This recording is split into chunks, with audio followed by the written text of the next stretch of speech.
thought today I was going to show you how to make bread the way my mom used to, or buns.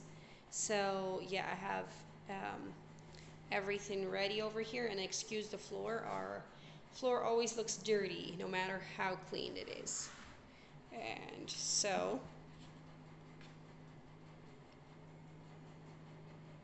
I just start by putting some flour in here so I can mix the mixture. I'll put 3 scoops. Start to run low on flour, but we'll work out today still. And I'll put the other bags aside so I have better access to what I do have. And let's see. My mom always used to do like 4 cups of water.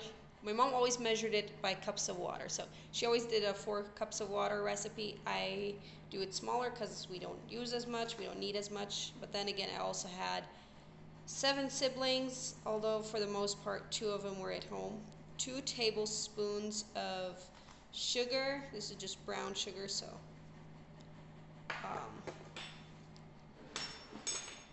this is yeast, because I'm using one hand to hold the phone to record, so I'll just, whoops, I'll clean that up later. For the bigger dough, my mom always went with 2, so I just cut it down by half. And salt. So 1 tablespoon yeast, 2 tablespoons of sugar, and see, I'm going to improvise, not being able to use both my hands. I use about 3/4 tablespoon of sugar, approximately. So, and then I give that a good mix. That's what my mom always taught me. That way the water doesn't hit the yeast the first thing, because if you have the water temperature off a little bit, and we just always check with a hand, not with the actual temperature thing. So if you have it off a little bit, it doesn't kill the yeast. And so my oil here.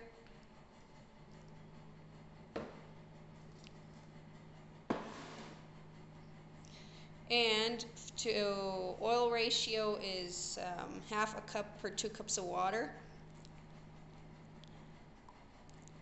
I'll put the recipe, the written recipe, in the description. Also, like and subscribe to my channel, please. I really love it. So actually a little bit more would be counting as half, because this cup is like, it's lower at the narrower at the bottom than at the top. So there. My mom always used to measure with like a coffee mug, so that's what I do 90% of the time. When I follow a new recipe, something from on YouTube or something, then I go with a measuring cup, because I don't want to make that out of whack. But I do know my bread recipe like this very well, and just stick to it. Yep, that is a pretty good temperature. And this is hot water, so then I put cold water in to make it lukewarm, so that's the ideal temperature for the bread.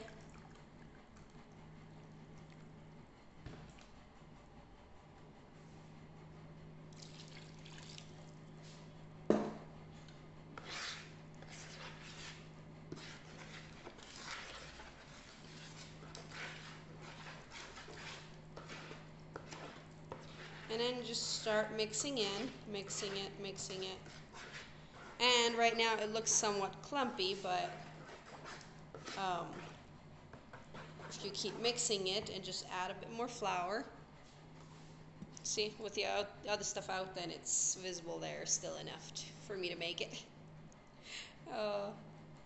So I'll just add 2 scoops at a time right away.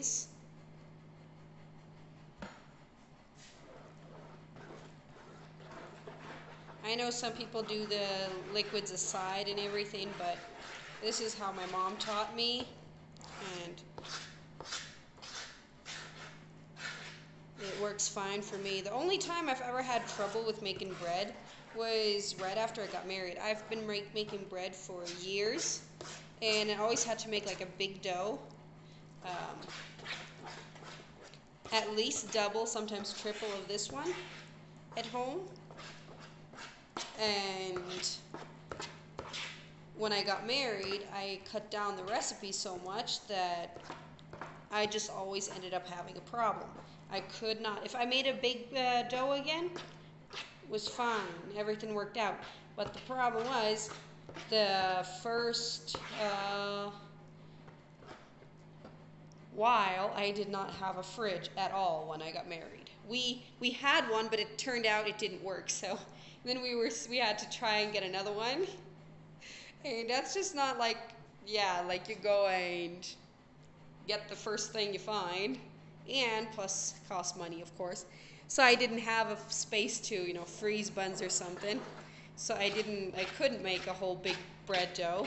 It was not convenient for me, and so I just had to ride out the first year until I got it right, because I always kept making it too hard. I think that was basically my problem. And like I put in too much flour because I was so used to, okay, this is basically how tired I am by the time I'm done with my bread dough. And then all of a sudden with such a small bread dough, like you didn't notice the texture change as much as when it's a big dough. It's a big dough, you start getting tired and you're like, okay, it's hard enough now. With the small dough, well, it's not that hard yet. You're like, you're not too tired, and then pushing down, it doesn't take as much effort, and yeah. But what I've found approximately is for a dough with 2 cups of water and half cup of oil needs about 1 kilo of flour. So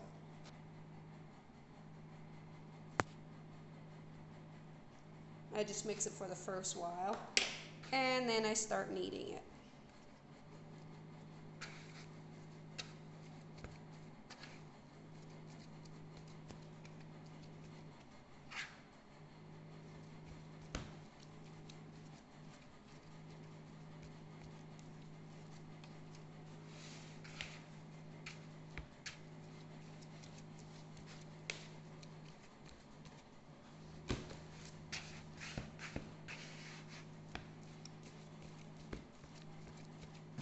And yes, the hands get dirty, but you get a pretty good bun out of it, so I mean, and you can clean the hand always, and eventually it starts, coming off and into the dough. If your hands are clean, that is 100% fine. Just always wash my hands right before making it, so yeah. Which everybody should do with whatever food you're making.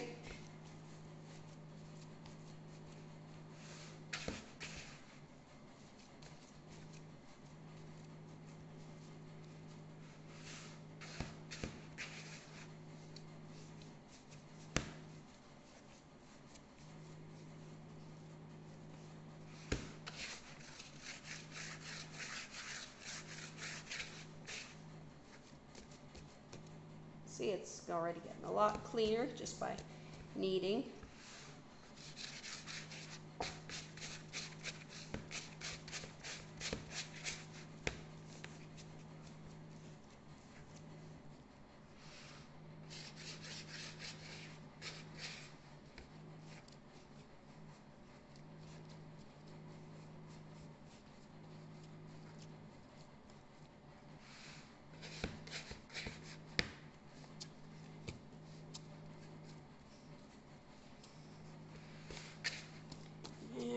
Almost done.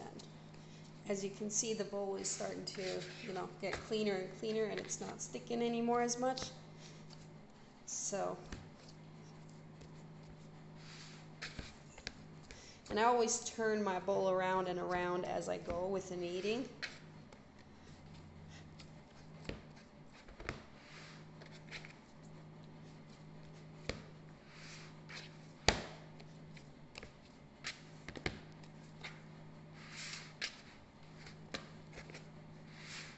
I just like to make it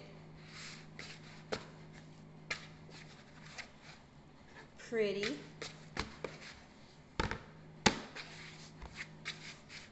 Usually I have two hands, so then it turns out really nicely at the top. And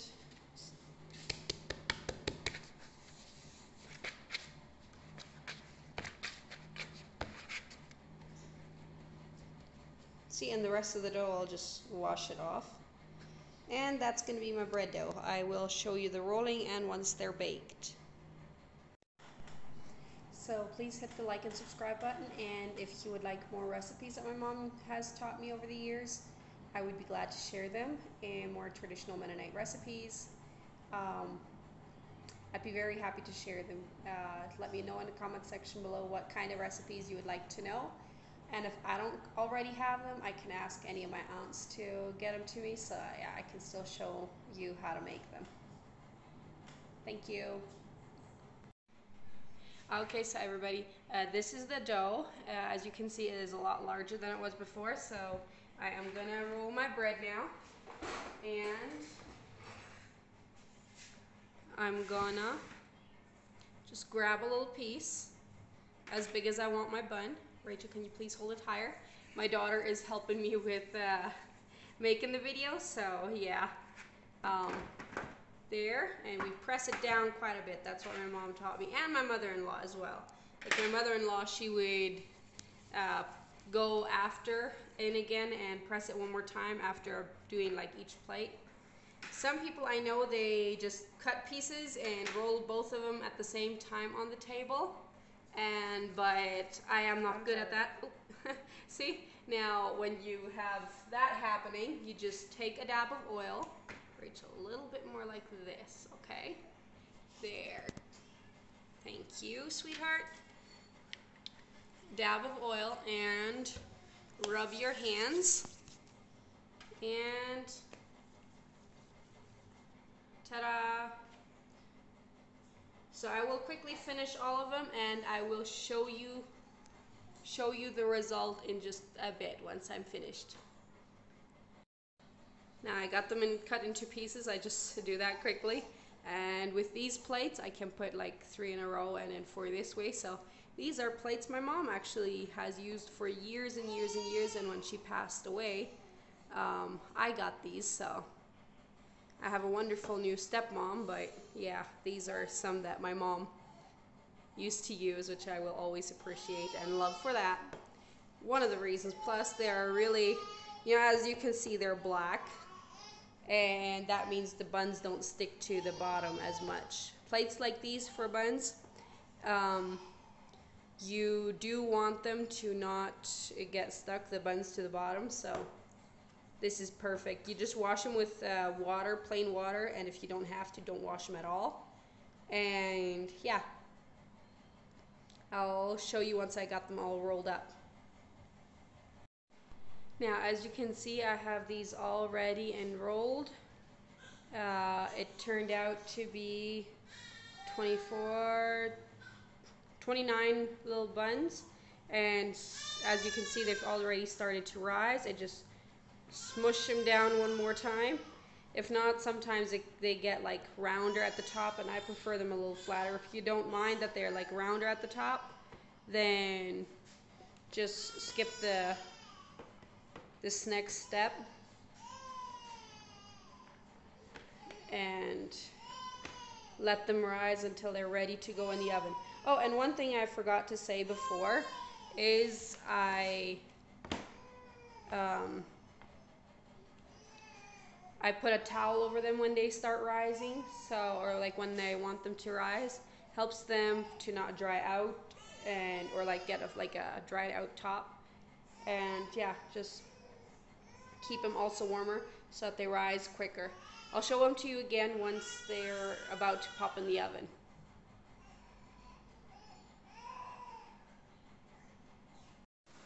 Now here is the buns. They've risen now. They're ready to go in the oven.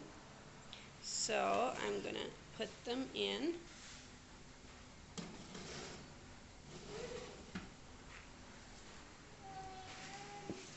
Hold on a little bit, Rosie, okay? And yeah, my oven is a bit dirty in the inside, but that's fine. It works still. and I'll show them to you once they're done.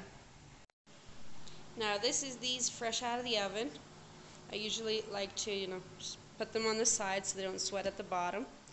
And, oops, there. Now, unfortunately, the others weren't as lucky. My kids interrupted me and just had a lot of crying going on. So, I got 5 good ones and the others got burnt. Sadly, that is sometimes a reality of things that happen when you're a mom, but yeah, things that happen when you're a kid. But here's the good ones. You see, it does turn into a good recipe. It's a great bun, as long as it turns out. As long as you don't burn it, like I did with the others. But, well, reality is reality, and can't change it sometimes. Let me grab one of these. Yeah, this is what happened to the other ones. But, yeah, you're looking for this-ish texture, not the other one. Anyway, I hope you enjoy the recipe, and good luck with your bread making. See you next time.